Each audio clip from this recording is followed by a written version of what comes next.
Donc je regarde ce que j'ai dans les calques et voilà, on a la copie qui s'appelle 2 là. J'enlève l'œil en face des originaux pour ne travailler que sur les copies.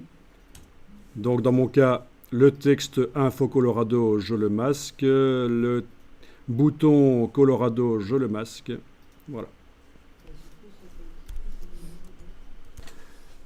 Bon ben voilà, à partir de là, ça va être simple. Vous avez donc enlevé l'œil en face du texte original, vous avez enlevé l'œil en face du bouton original. On travaille sur la copie du texte qui s'appelle encore ici chez moi Info Colorado 2. D'accord ben avant de décider quel texte je vais mettre dedans, je vais peut-être travailler d'abord sur le bouton. Donc vous allez enlever l'œil en face du calque du dessus pour pouvoir accéder au bouton qui se trouve en dessous. Le bouton ici, je vais le positionner, je le sélectionne, voilà. Par la palette des calques, par le petit carré ou avec la flèche noire en cliquant sur lui et je vais le positionner ailleurs. Bon, ok, je vais le mettre sur le Texas. Voilà.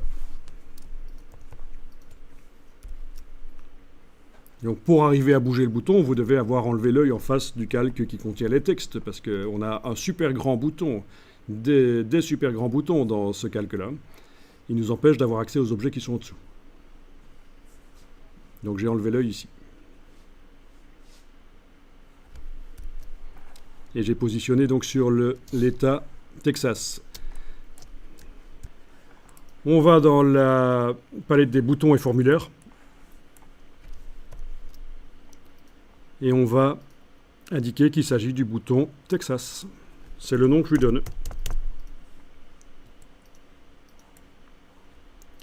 Qu'est-ce qu'il fait comme action? Ben, il fait rien sur le bouton Info...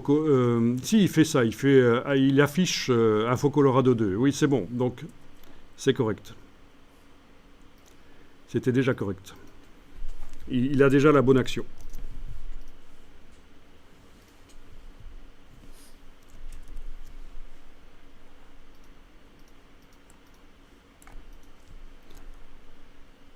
Maintenant, j'affiche le calque des textes. Je sélectionne le texte qui s'appelle encore Info Colorado 2. Je vais l'appeler Info Texas. Voilà.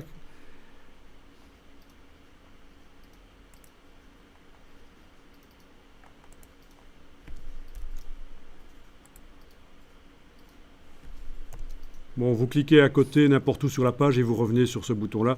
Et vous voyez que ça s'est inscrit, le nom a été validé. Et en plus, dans la liste des boutons, voilà, on voit que quand on clique sur lui, il se masque lui-même. Donc normalement, déjà là, ça devrait fonctionner.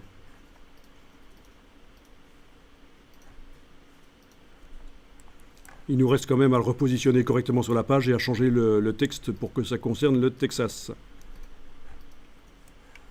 Donc ça n'est pas super long en fait. Une fois que vous avez votre système de boutons qui font apparaître du texte, on duplique et on modifie. Donc là, on n'a fait que du renommage de 2 boutons en fait. Hein.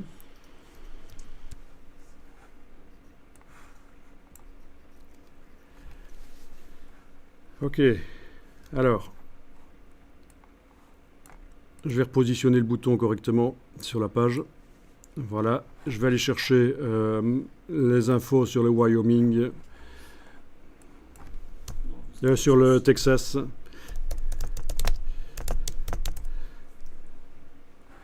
Voilà.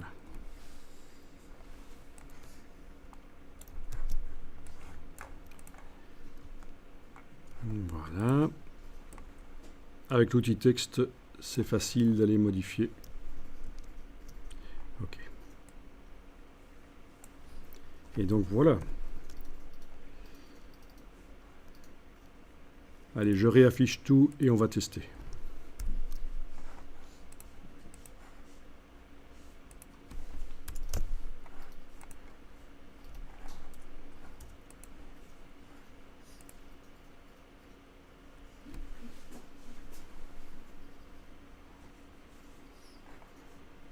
Ok, Colorado, je clique n'importe où, Texas, je clique n'importe où, ça fonctionne. Donc vous allez pouvoir faire... Il faut imaginer que c'est aussi pour d'autres choses que des cartes, bien sûr. Vous pouvez montrer un instrument de mécanique et en cliquant à différents endroits, on a une explication. Il faut aussi penser qu'à la place du texte, on pourrait avoir de l'audio ou de la vidéo, ou du texte et de la vidéo. Mais, oui, ou des schémas.